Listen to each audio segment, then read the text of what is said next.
Hello everyone, Radhe Radhe. मैं उमा अपने YouTube परिवार को प्रणाम करती हूँ। स्वागत है आप सभी का मेरे यूट्यूब चैनल उमा की दुनिया में। आ चुकी हूँ एक नए वीडियो के साथ। नई शुरुआत, नई कोशिश। समय है सुबह का। सुबह के सारे काम खत्म हो चुके थे और अब बारी थी माता रानी के लिए भोग बनाना। तो अष्टमी में हमारे यहाँ कुचैया और बताशे का भोग लगता है, और 7 जोड़े, 9 जोड़ी, 5 जोड़ी, जितने भी आपके श्रद्धा भाव हो उतना। तो मैं तो 7 जोड़ी से कम कभी नहीं बनाती हूँ। और उसके बाद मैंने पूजा की सारी तैयारी करी। काफ़ी लेट थी मैं, हालांकि बहुत ज़्यादा लेट हो गई थी। और आपको बताऊं कि कल मैं भूल ही गई थी कि आज मुझे कुचैया बना के और भोग लगाना है भगवान को। कभी कभी ऐसा हो जाता है।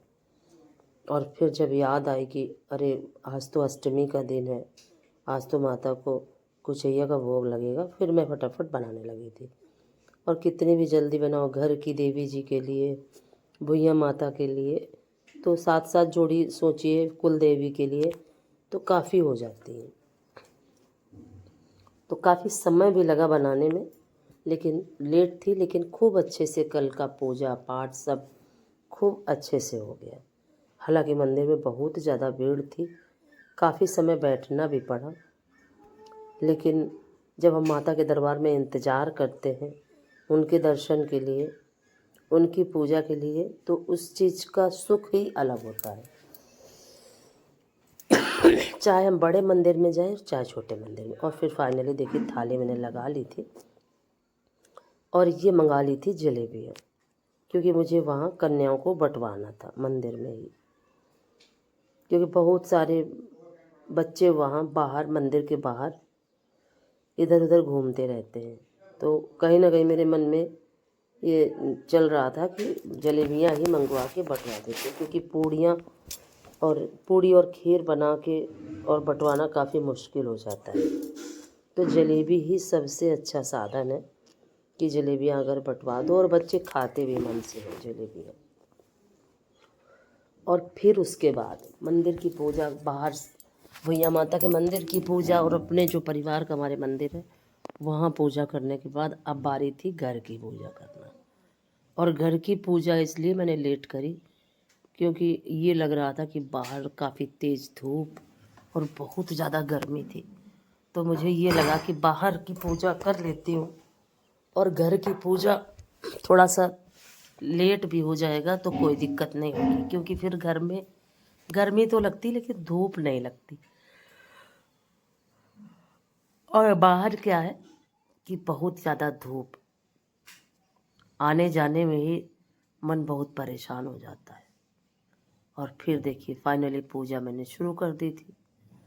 दीपक, धूप, दीप सारा सब कुछ करने के बाद अब शुरू कर दी थी पूजा। तो जिस तरह से सभी पूजा, सबसे प्रथम गंगा जल से स्नान, सिंदूर, पुष्प, जो भी मेरे पास सामग्री थी सभी कुछ था मेरे पास। और अगर किसी के पास कुछ भी सामग्री नहीं है तो सिर्फ भगवान को भाव से अगर हम प्रणाम ही कर लेते हैं तो वही हमारी सब पूजा सामग्री हो जाती है। लेकिन अगर हमारे पास है तो हमें ज़रूर ही माता रानी को भेंट देनी चाहिए, क्योंकि अगर उन्होंने हमें दिया है तो हमें ज़रूर उन्हें समर्पित करना चाहिए। और अगर जिसके पास नहीं होता तो उसकी तो मजबूरी बन जाती है। और काफ़ी सुंदर कल लग रही थी मेरी माता रानी, बहुत अच्छा लगा। कल पूजा करने के बाद फिर बस यही लग रहा था कि माता रानी इसी तरह से हर बार आप मेरे घर आओ और हमारे परिवार की रक्षा सुरक्षा आपके ही चरणों में है। आपकी ही कृपा से हमारा परिवार सदैव फलता फूलता रहे, क्योंकि माँ हो या पिता हो, बिना उनके आशीर्वाद के कुछ भी संभव नहीं है। संसार की कोई भी वस्तु नहीं काम आती जब जगत जननी हमसे रूठ जाती है। तो कभी भी ऐसा समय ना आए हमारे जीवन में कि भगवान या ईश्वर जिस रूप में भी हमारे साथ हो, कभी हमसे रूठे। दुनिया रूठ जाएगी तो उसको मनाना आसान हो जाता है, लेकिन जब अगर ईश्वर आद्य शक्ति जब हमसे रूठ जाती है तो इनको मनाना इतना आसान नहीं होता है। और उसके बाद ये देखिए सारा फूल माला जो भी था मेरे पास सब कुछ चढ़ा दिया था, और अब बारी थी माता को श्रृंगार की सामग्री चढ़ाने की। तो जो भी मेरे पास श्रृंगार की सामग्री, और पहले तो मैं 16 श्रृंगार चढ़ाया करती थी, लेकिन अब ये सब मन नहीं होता। तो बस चूड़ियाँ, बिंदी, सिंदूर, रंग, नेल पॉलिश, बस यही मेन चीज़ें चढ़ा दिया करती हूँ। और समय समय की बात होती है, समय एक तरह का कभी नहीं रहता। धीरे धीरे सब चीज़ें हमारे जीवन से छूटती जाती हैं और हम कुछ भी नहीं कर पाते।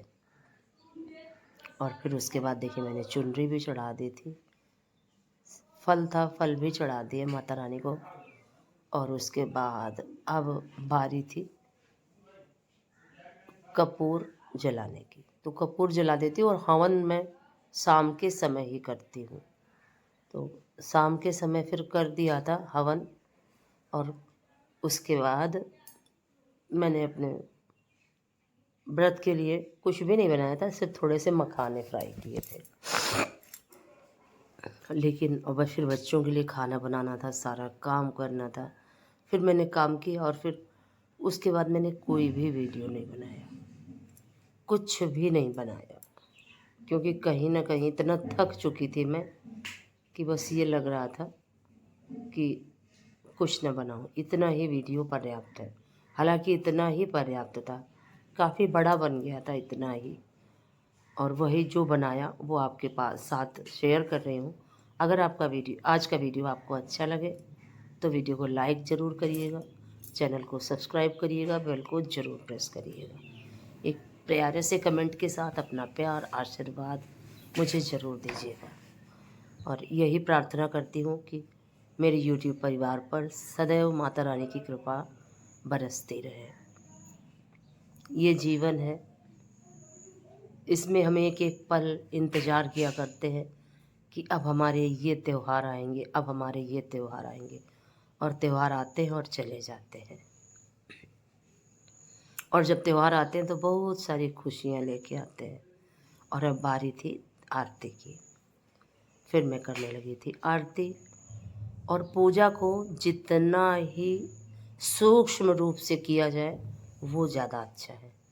जितना आप विस्तृत करते जाओगे पूजा उतनी ही विस्तृत होती जाती है। और अगर हमारे पास भाव है तो सूक्ष्म तरह से की हुई पूजा ही बहुत बड़ा आशीर्वाद दे के जाती है। तो सिर्फ हमें भाव अपने अच्छे रखने चाहिए। ज़रूरी नहीं है कि हमारे पास बहुत महंगी चीज़ें हों, बहुत महंगा सामान हो, ऐसा कुछ भी नहीं। ईश्वर सिर्फ भाव का भूखा है, उसको हम एक अच्छे भाव के साथ खुद को समर्पित कर दें, यही सबसे बड़ी पूजा है। और कल से क्या है, लाइट आई ही नहीं है, और थोड़ी देर के लिए रात में आई भी तो जैसे ही पंखा चला वैसे ही इन्वर्टर बिल्कुल ख़त्म हो चुका है। काफ़ी समय बाद इस तरह से हुआ है कि इन्वर्टर हमारा बिल्कुल डाउन हो गया।